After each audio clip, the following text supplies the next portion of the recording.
Welcome back to another episode, everybody. Throughout this episode, I'm going to be talking about another fake cure known as the Nemechek Protocol by someone called Patrick Nemechek and his crew. So let's get started. Patrick Nemechek says that he can explain the underlying cause of most diseases in just 13 words. I quote, "The failure of our brains sets into motion the failure of our bodies."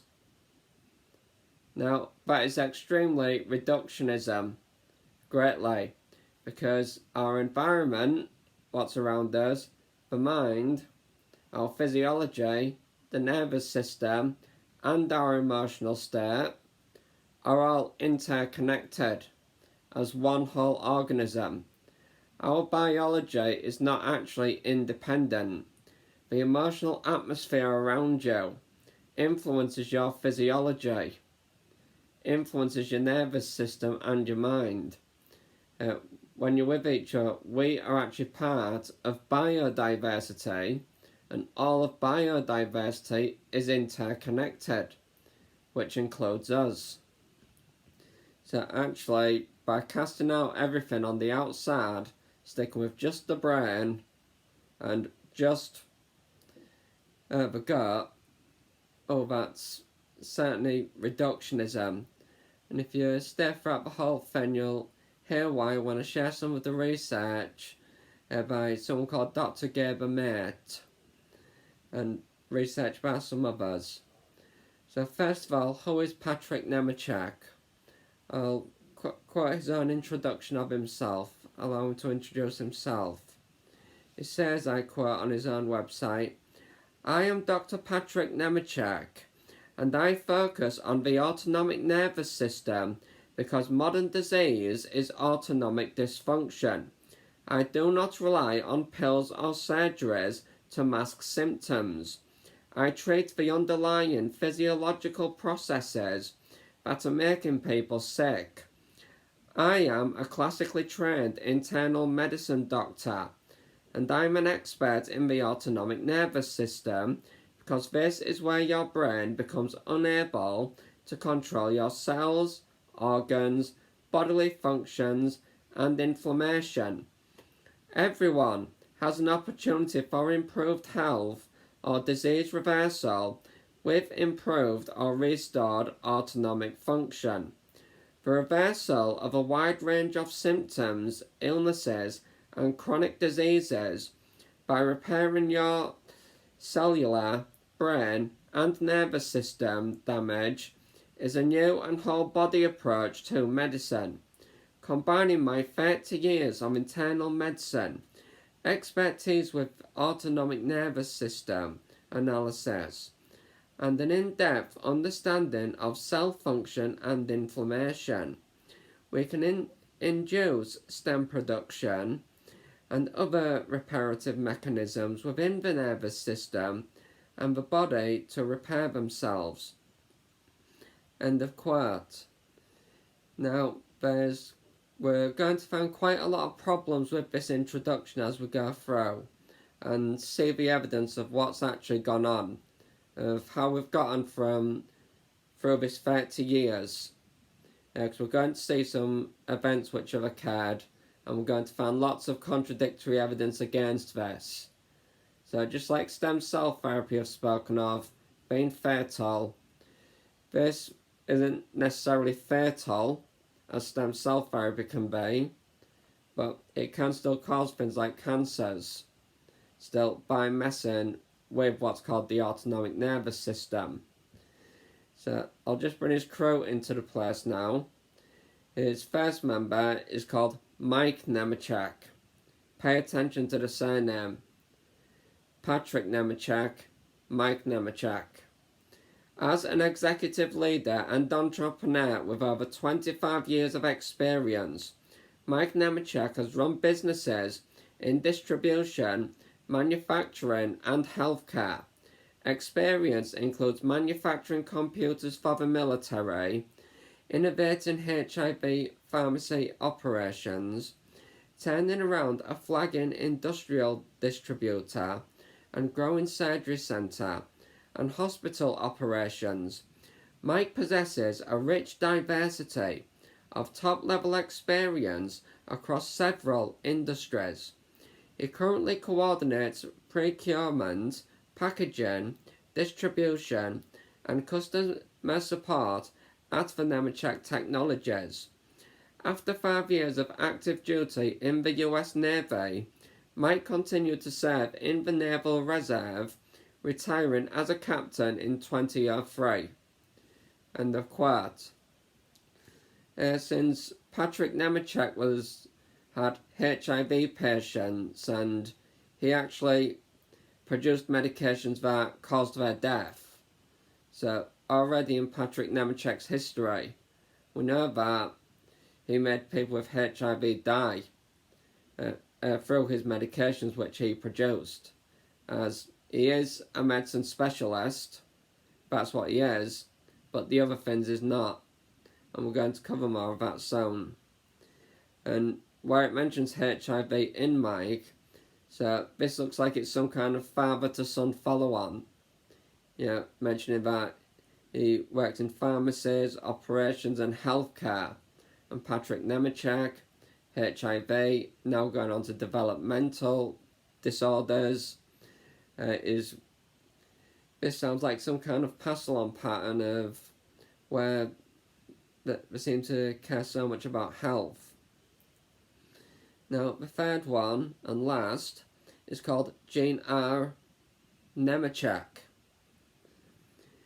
Jean Nemechek graduated with a BA in Communications and the BS in Journalism from the University of Kansas, 1988 to 1989, and the Juris Doctorate from Washburn School of Law in 1993.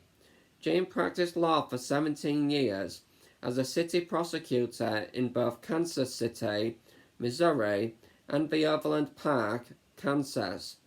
She went on to spend 4 years in private practice in Kansas before taking a full-time role in management of the Nemechek corporate entities. End of quote.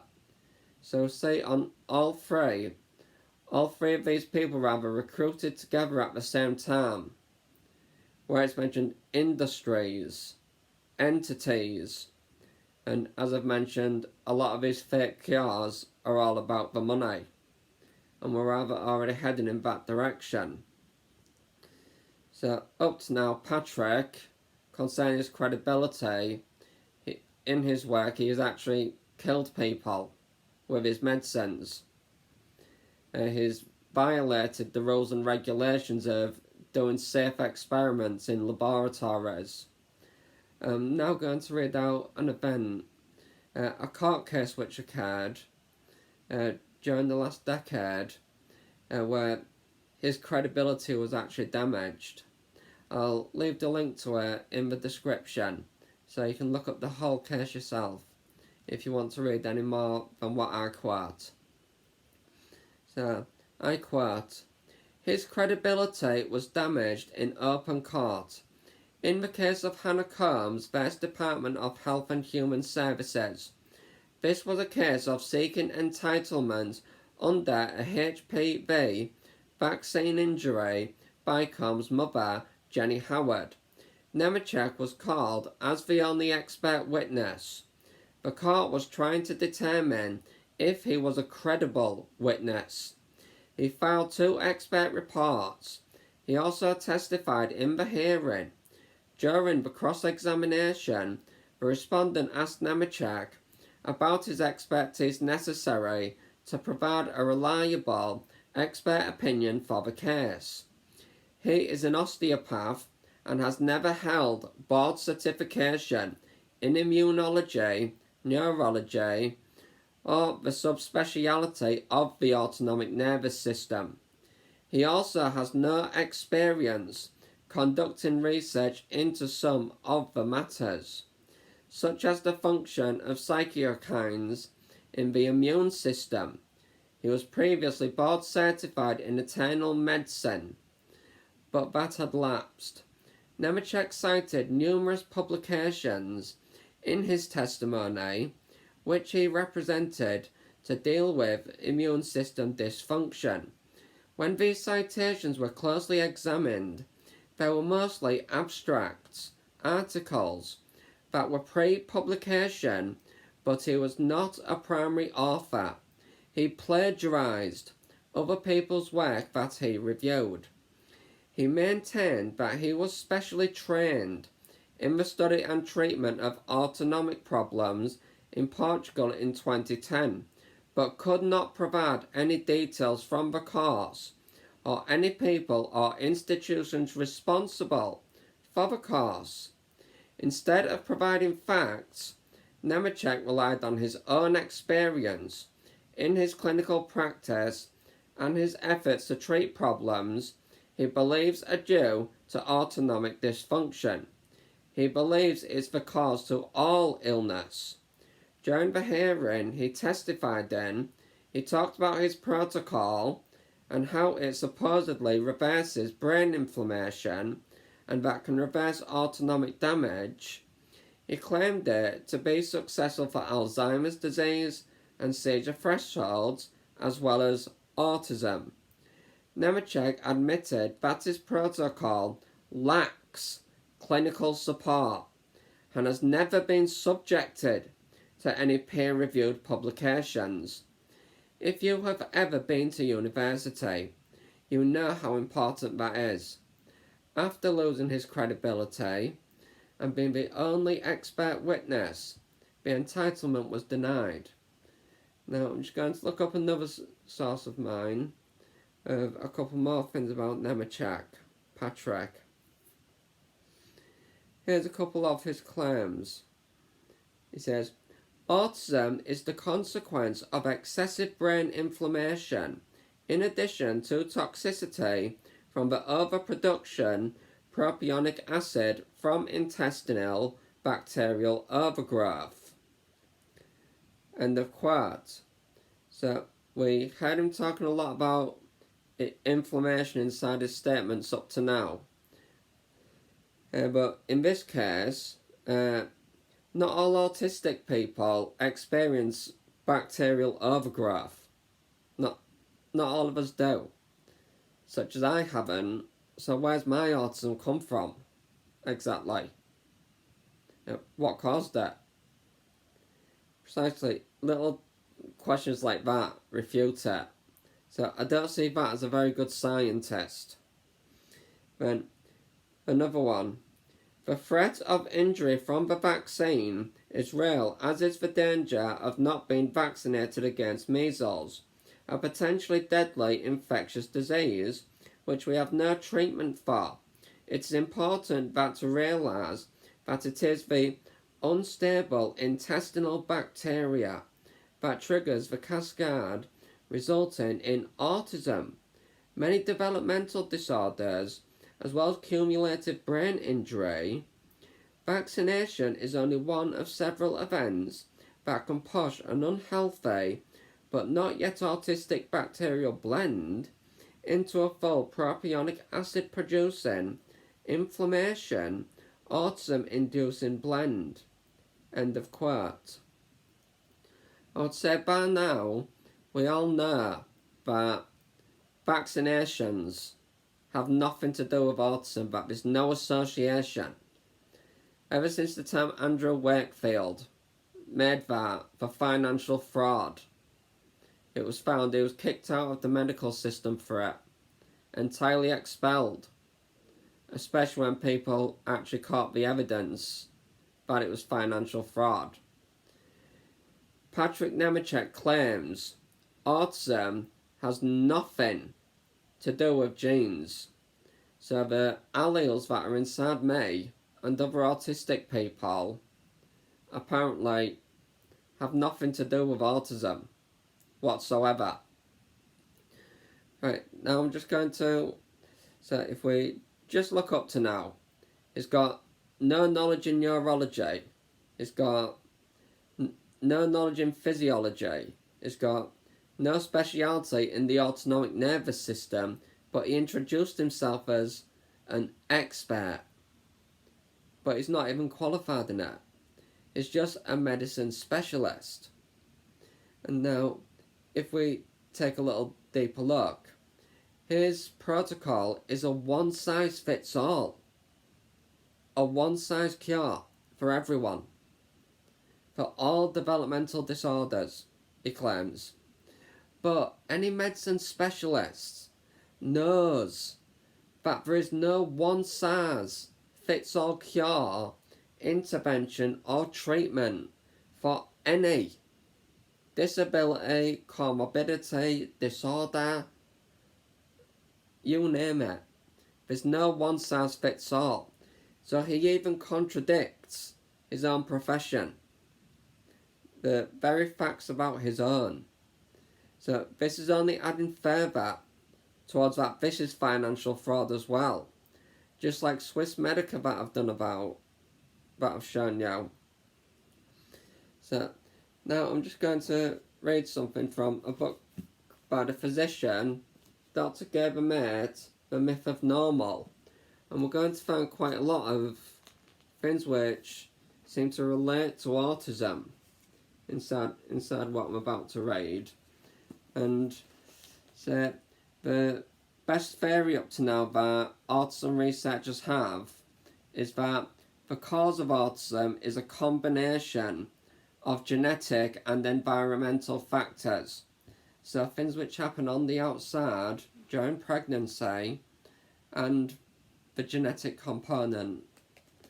So I'm just going to read from this physician.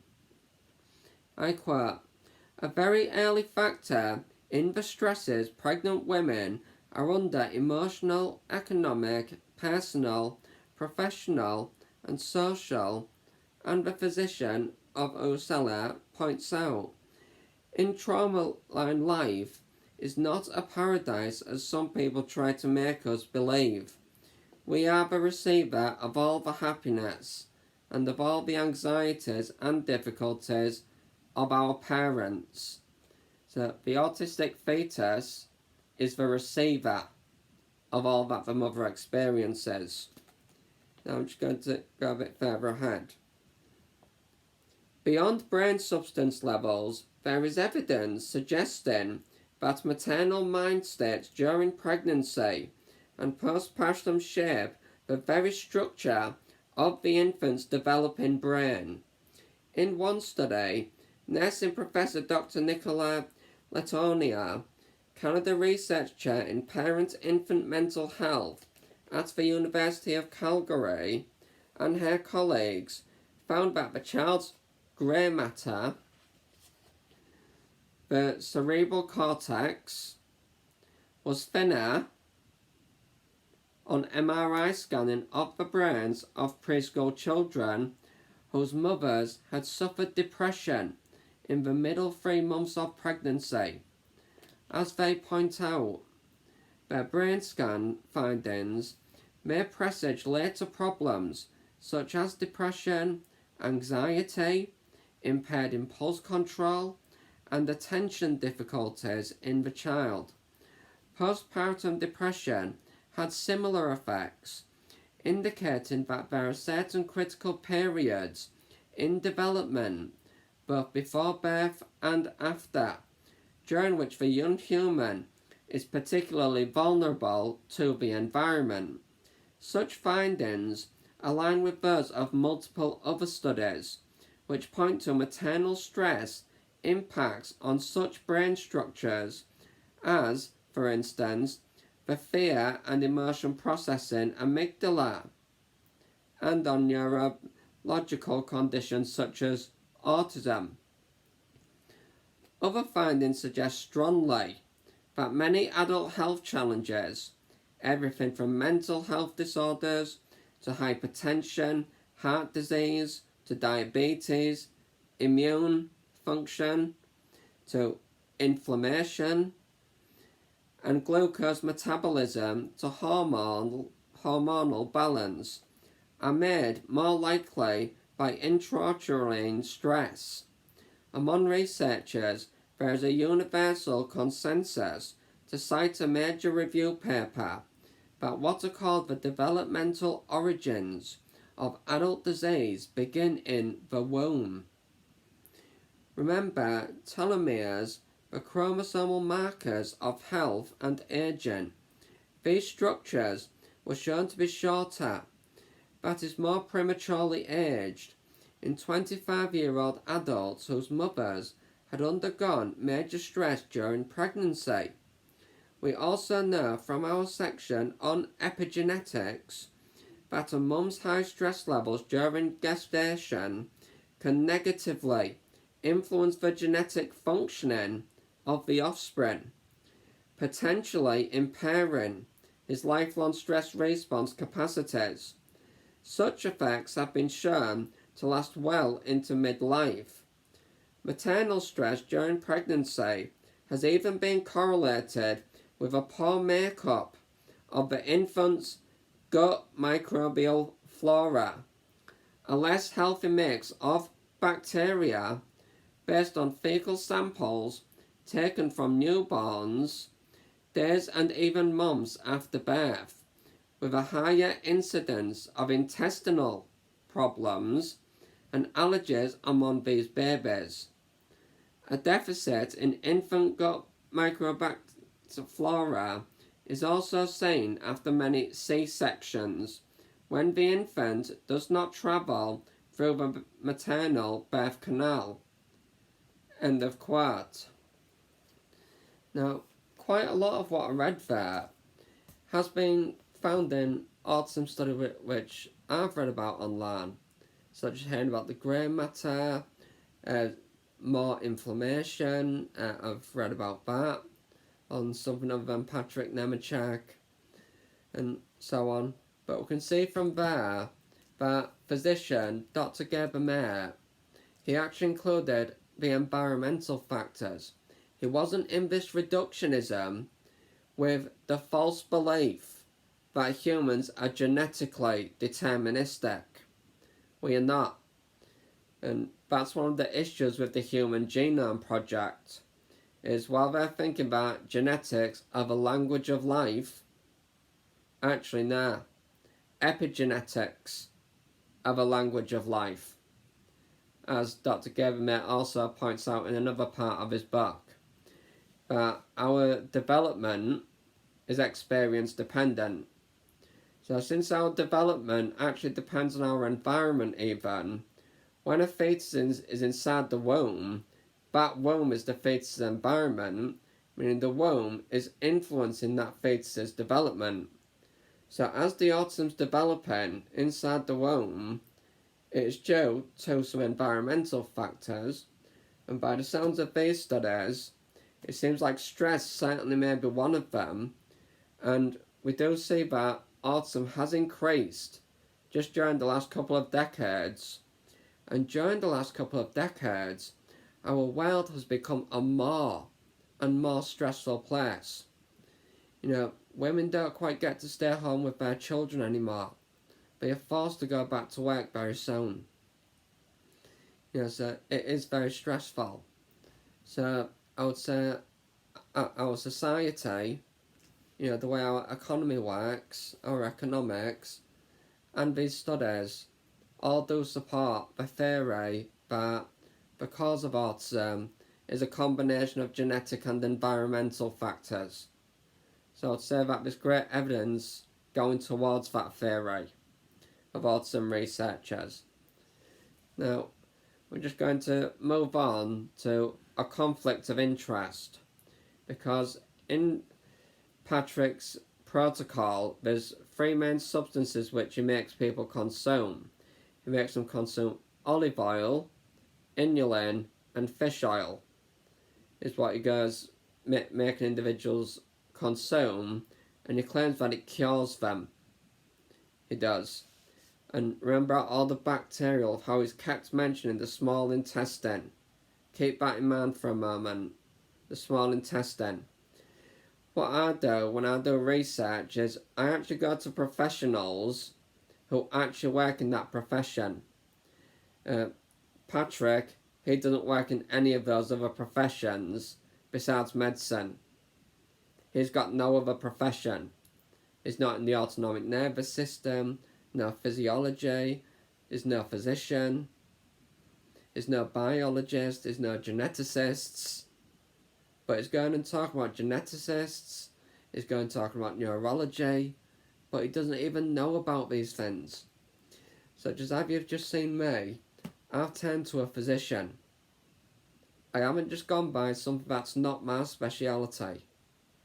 I've turned to someone who actually does have a speciality there. As I'm about to do here.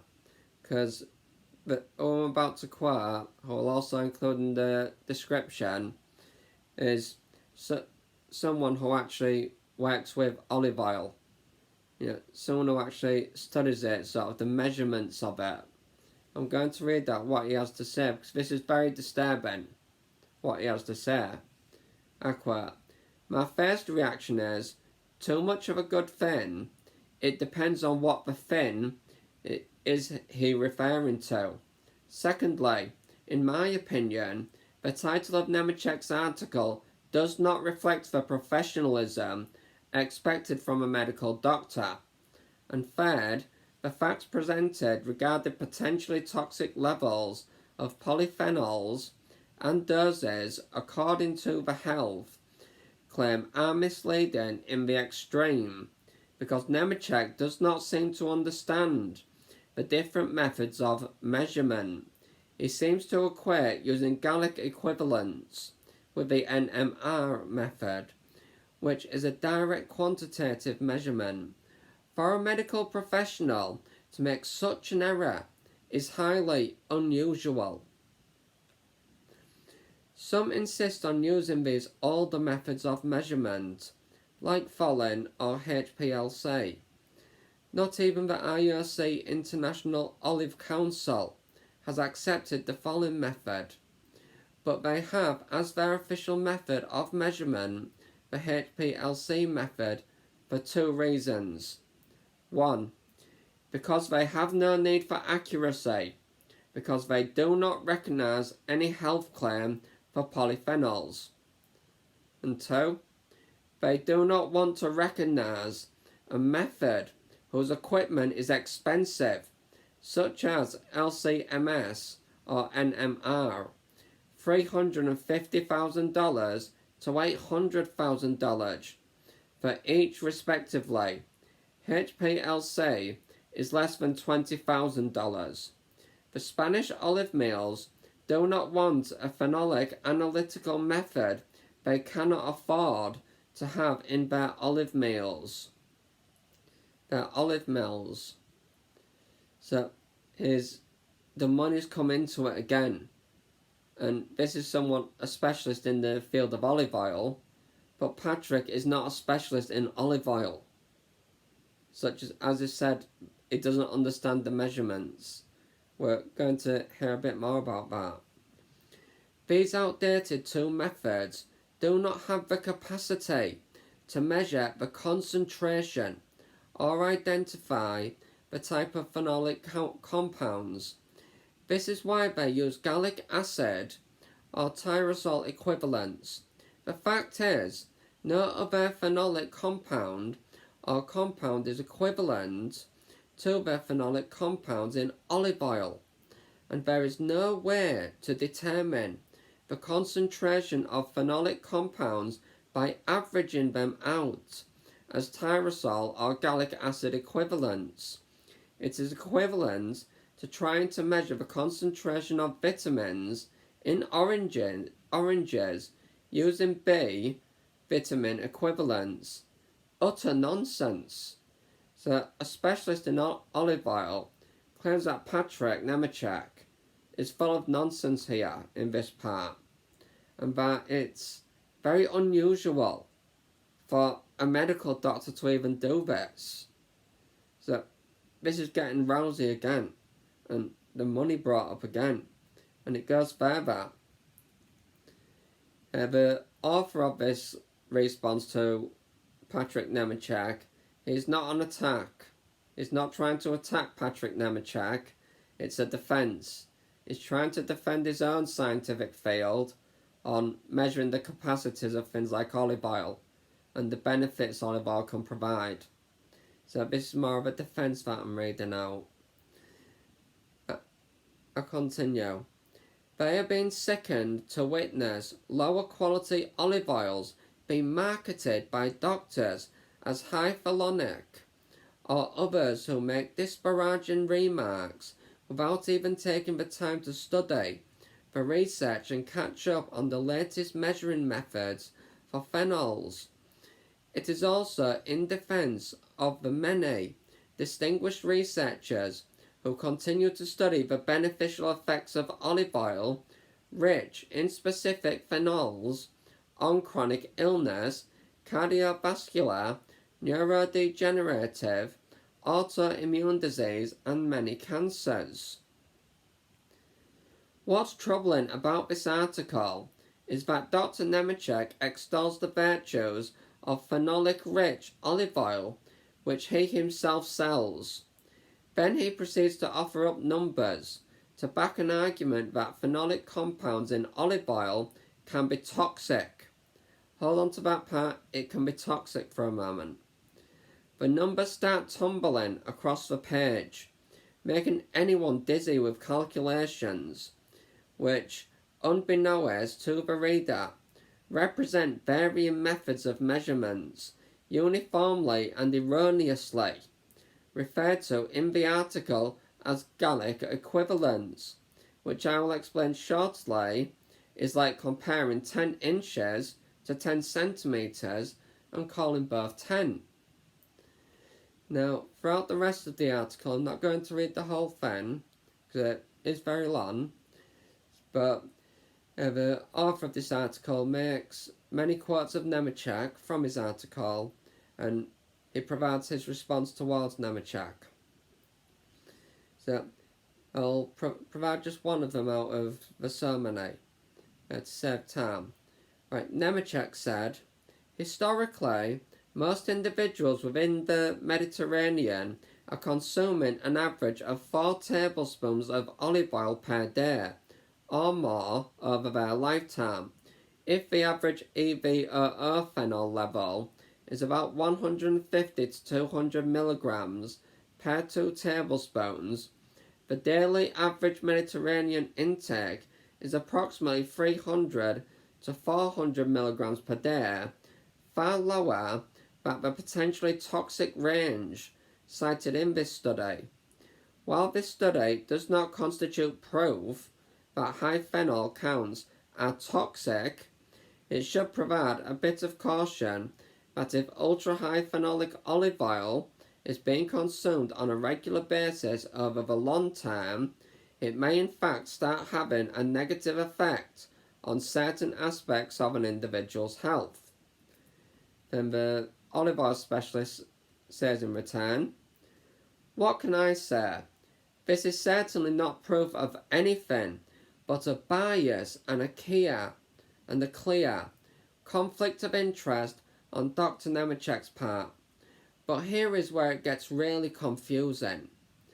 Dr. Nemechek, based on a non-specific measurement method, recommends buy olive oil with phenol counts in 300 to 400 milligram range." Remember the part where I said toxic?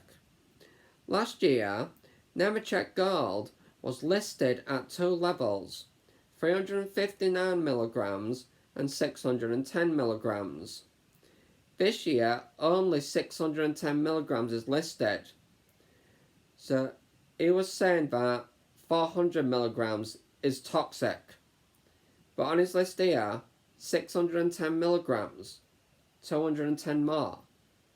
Then he goes, does this mean he is selling high phenolic olive oil he considers to be of a toxic level?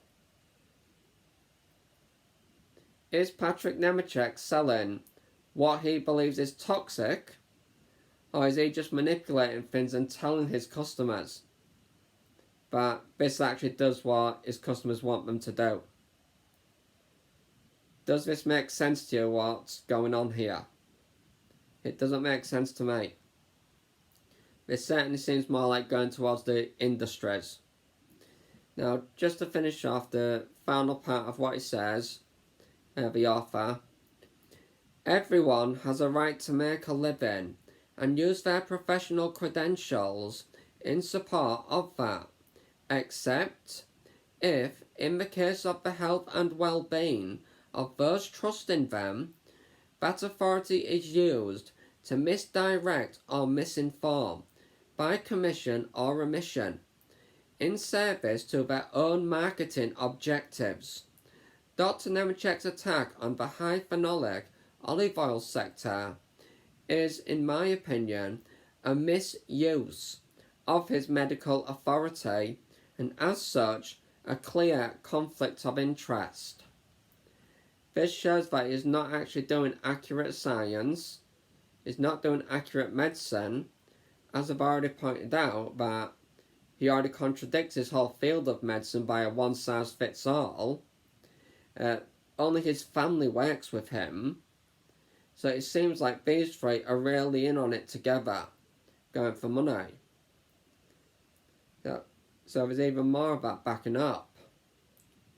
Going to read out a few testimonials now of this, as I've been on his website and looked at what patients have had to say. Right, so, hello doctor, my son is 28 months and been on the protocol for 6 weeks now. Before the protocol he was aggressive and rough, and that increased with starting the protocol.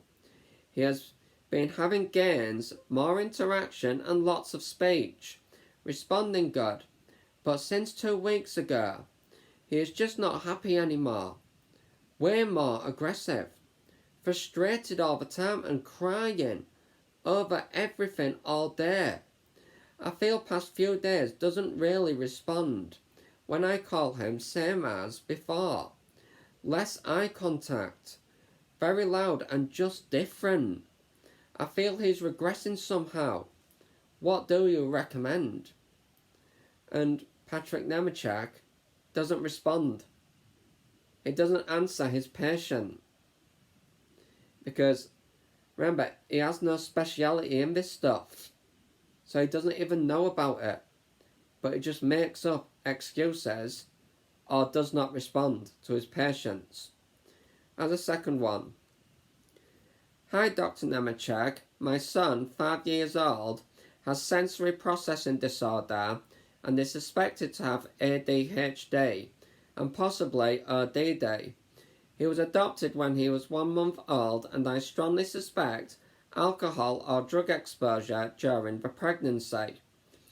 We started with a modified protocol for 2 months due to his tendency toward aggression, and then added inulin about 3 weeks ago. We started very low with 1/64 tablespoon for 2 weeks, then 1/32 tablespoon for a week. His aggression and impulsivity escalated to the point that we had to stop inulin altogether. Since stopping the inulin 3 days ago, his behaviour has slowly gotten better.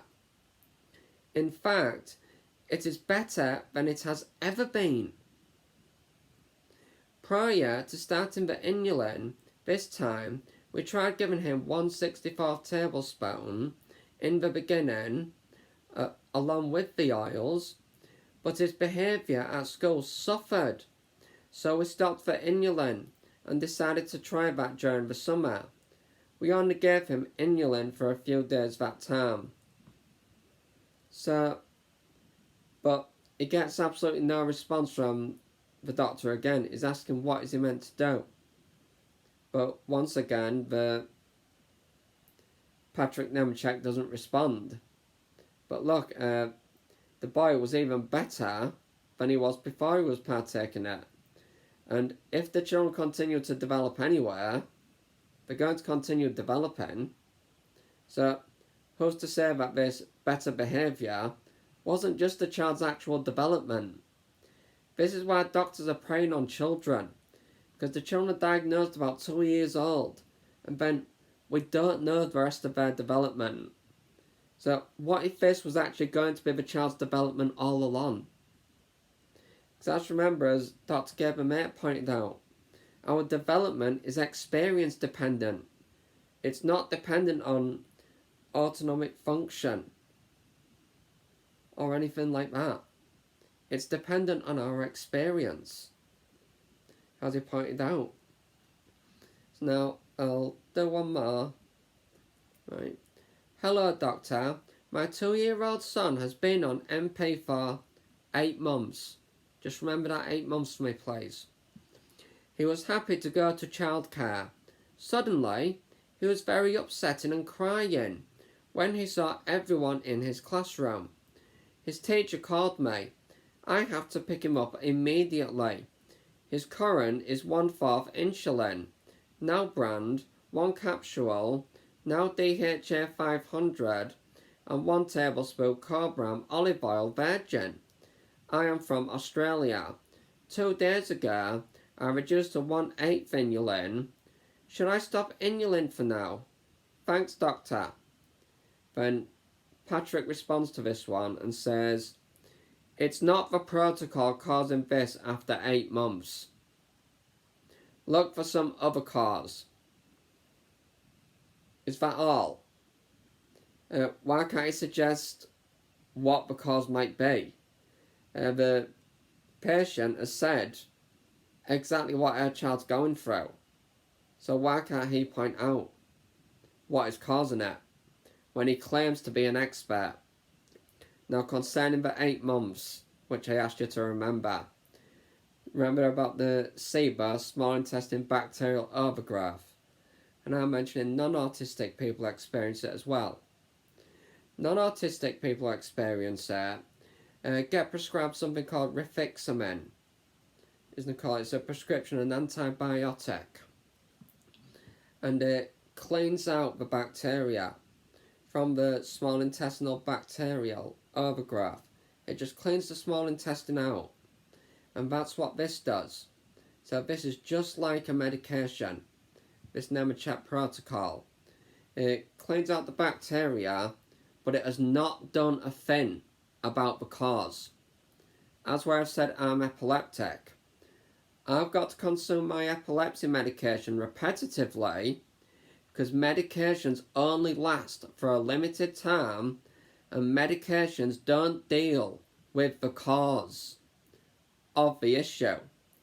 So they can clean it out, and it tends to be the average that the bacteria builds back up again, and it takes about 9 months before the non-autistic patients have it, before the symptoms come back. The symptoms come back because the cause is still there. So what was causing these behaviours like meltdowns and aggression, the cause was there. But because he did nothing about the cause, they just come back. Clean it out again. He's still done nothing about the cause. It just comes back. But then things get a bit worse than that. Because we become immune to medications. In fact, the medications stop working on us. Medications can only work for a limited time. That's why I've been on numerous. I've been on every epilepsy medication there is. Because they kept increasing the dosage my nurses did. And then eventually I got to the maximum dosage. But then my seizures got too strong for that. But they had to put me onto a different because my brain adapted. That's what our brains do. It's called neuroplasticity. Our brains will adapt. Start consuming medication, your brain's going to adapt and become immune to it. So it will only last for a limited time. And it's the same with this. And all the other herbal remedies and fake cures I've spoken of up to now. Right, so now I'm going to talk about the front of his book. Because it's in a book and it's got a front cover. The front cover of it, it's got some very suspicious things. For example, the title of it is The Nemechek Protocol for Autism and Other Developmental Disorders. That's what he calls it. So the first thing to point out, the Nemechek Protocol. Jane, Mike, Patrick, all 3 of them have named it after themselves. but put their surname there. But what have they got to do with a cure of autism? What have they got to do with it? For example, I don't know anyone called lacosamide. So no one named that medication after themselves. I don't know anyone called Keppra. I don't know anyone called melatonin. So who would name a medication after themselves? Just like only below bars, someone who wants to leave a legacy for their name. Going on top of the conflict of interest for numerous industries, the fact he's not insured, the fact he's isolated his clinic, and is not part of the medical community at all, this all shows it's going more towards legacy and money. Then the autism and other developmental disorders. He claims that autism is a developmental disorder, so why not the Nemechek Protocol for developmental disorders? What is the point of highlighting autism? Why has he done that? Highlighted the autism. Why not say the Nemechek Protocol for Down syndrome and other developmental disorders? Why autism? Why has he done that when he claims it's for all? Here's why. Autism is the fastest growing rate of diagnosis, and the money anyone can make, whether it's an intervention, genomic research, our intervention industry, all the industries are dependent on the sustainability of a diagnosis rate. When a diagnosis becomes a fulcrum, it gives them an incentive. So it is dependent that they have someone to get the incentive from. But if you just put developmental disorders, when you're thinking about a disability, you don't seem to have the term developmental disorder in mind. You've often got the disability itself. So in this case we'd have autism. So it's slapped at autism there because it's the most common today, the most recognised out of all the developmental, and it's one of the catchiest names going around, the Neurodiversity movement led by autistic people. We find the term autism slung around a lot now. So that term autism really catches patients. It really catches people. So that's why he's put autism there. And there's 4 jigsaw pieces in the shape of a love heart in the middle of his front cover. 4 jigsaw pieces put together. So Patrick is claiming that we were broken and his model has fixed us, put us back together. That is ableism. It is discrimination to claim that we are broken. That is the core belief of ableism, that disabled people are broken and need to be fixed. So we see that Patrick Nemechek, Mike Nemechek, Gene Nemechek are all discriminatory ableists. So they don't seem to care so much. And as I've already mentioned the part of why he highlighted autism, for all this money. So now I'm going to share with you what the National Health Services have to say concerning fake cures in general. Of what they say about fake treatments on their website. Right, so there are also treatments and approaches that are not recommended because either, so these are the reasons why these things are not recommended. They're fake, there's evidence that they are harmful, the research and evidence show no benefit to autistic people, or there's no good research into them. In this Nemechek Protocol, there's no good research in it. Patrick's in it all by himself, but he's got no knowledge in the neurology, no knowledge in the other scientific fields. He's got no other professions there to help him, including with the olive oil that I mentioned. So there's not research put into this. So that's one. If there's not significant evidence to it, that's another. We've actually seen the harm it's caused by it made things worse. So if there's evidence it's harmful, and it's fake. And then they give out some warning signs of how you can identify fake cures. Clues that'll give away that it may be fake. So the first one, they say, if it claims to cure or help people recover from autism. So if any claims that, make sure you do some research on it. It claims to cure lots of different conditions. Exactly what Nemechek's protocol says. All developmental disorders. All diseases. Everything. So 1 and 2. You warned against that now. It claims to work in most people and have quick results. Yeah, it claims that immediately. It claims that within 2 weeks, the kids will be speaking. So, another warning that, we're warned about. The next one. Personal stories are used to claim it works rather than medical evidence. He doesn't provide us with medical evidence. But the fact of the matter is not a professional in those other fields of the medical community, and the fact he's not part of the medical community. He's cut himself off from it for his own industry, to make his own money. The patients need to pay for the insurance, so he gets more money out of the patients, not just for the therapy, but also for the insurance.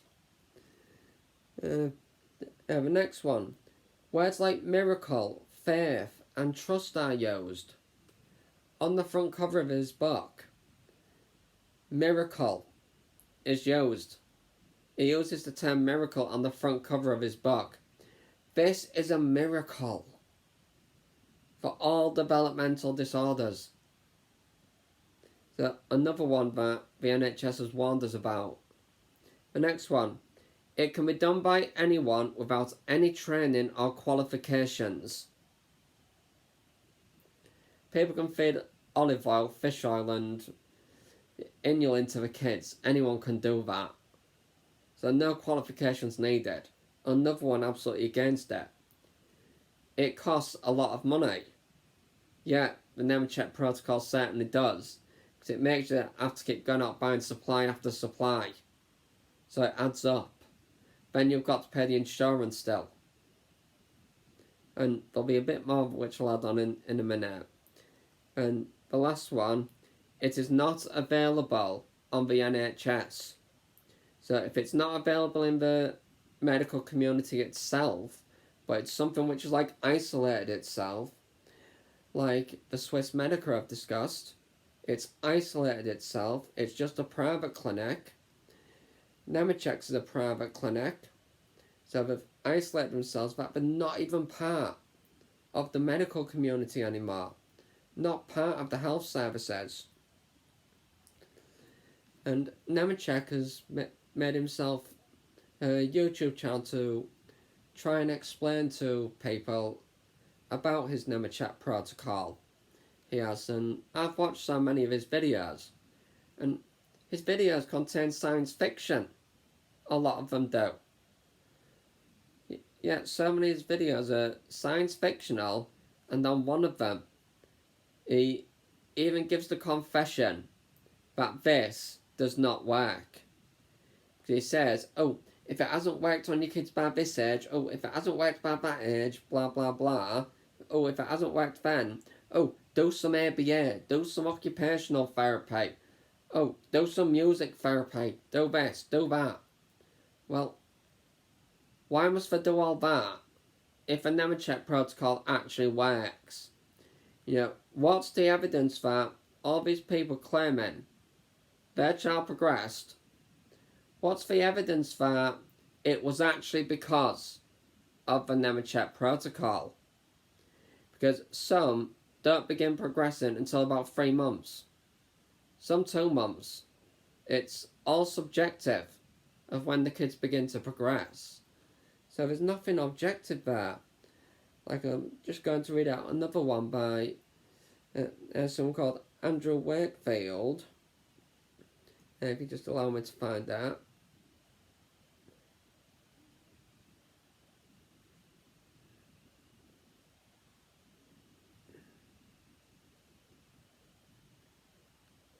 Alright.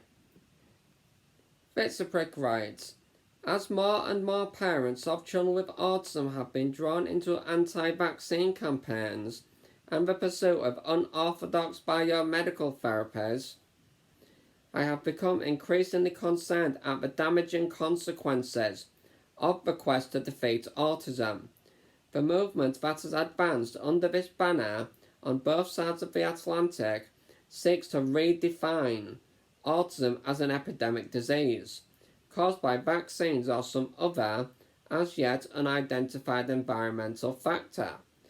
Despite the lack of scientific support for this theory, it has acquired the character of a dogmatic conviction for many who uphold it. In the face of all contradictory evidence, parents who share this faith are subjecting their children to treatments for which there is no coherent scientific rationale. And as I point out, science fiction in this, and so on. And it continues. In a phone conversation in late November, Laidler told me it was sometime around 2003 that he experienced what he terms his awakening. I was on the speaking circuit, talking to parents about these miracle cures, meeting Andrew Wakefield and some of these other people, and realising they were slimy charlatans. These people were almost evangelical in their outlook, saying, we're going to save your child. I knew a lot of physicians, and I'd never heard one of them say they were going to cure someone. The physician I read about, never curing autism, he didn't mention that. I continue. Almost by accident, Laidler says he and Anne discovered the diet they'd put their son on didn't work. He was gluten-free and we thought it was a miraculous cure for our son because he'd made pretty dramatic strides from the age of 3 to 4. We were starting to see real progress. But on a trip to Disneyland, he grabbed a waffle off the table and ate it before we could stop him. Doctors had told us that one drop of gluten would cause a dramatic relapse. We'd been told anecdotal stories that a speck of wheat bread would cause an autistic child to have weeks of bad behaviour, and nothing happened. Close quote. So on their experience, all testimonials saying, oh, it works. And what did the NHS want?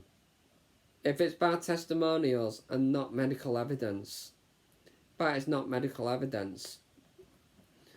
And so on.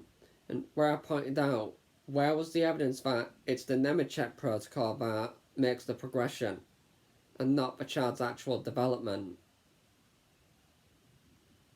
And as they could see, that was the child's actual development. It wasn't due to the diet. And this olive oil, fish oil, and inulin, it's just like some other diet. So Patrick Nemechek actually is a fraud. He is no autonomic nervous system specialist. He's no specialist in neurology. He's only a specialist in medicine, and in this case, he contradicts his own field, his own profession. I would say this confirms the autism industrial complex, showing that this is all about his industry and making money. I would certainly say, because all of what he's done does not add up to someone who wants to help other people. It all seems like selfishness, science fiction, ableism, discriminatory, fake, against all the warning signs, lots of red flags. It is just another fake treatment. So I strongly advise you, don't use it. Don't use the Nemechek Protocol, because your child will develop whether you consume it or not. Your child will develop depending on their experience.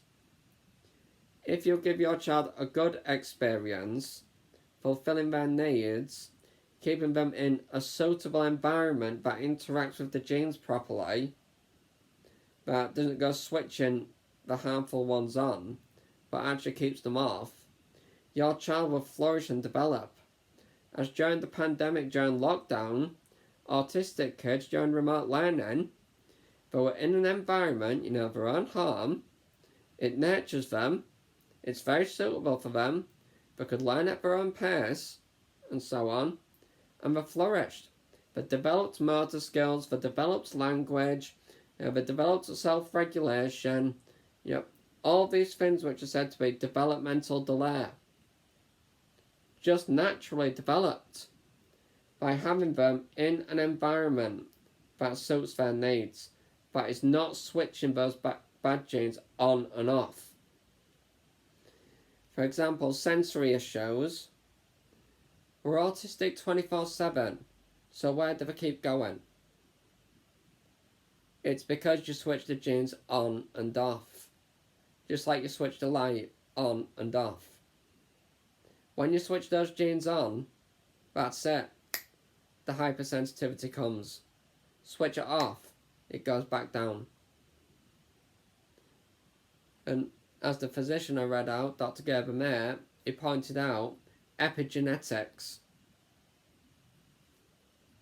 are a language of life. So please, don't use these fake treatments, these herbal remedies, stem cell therapy. Please, don't do it to your children.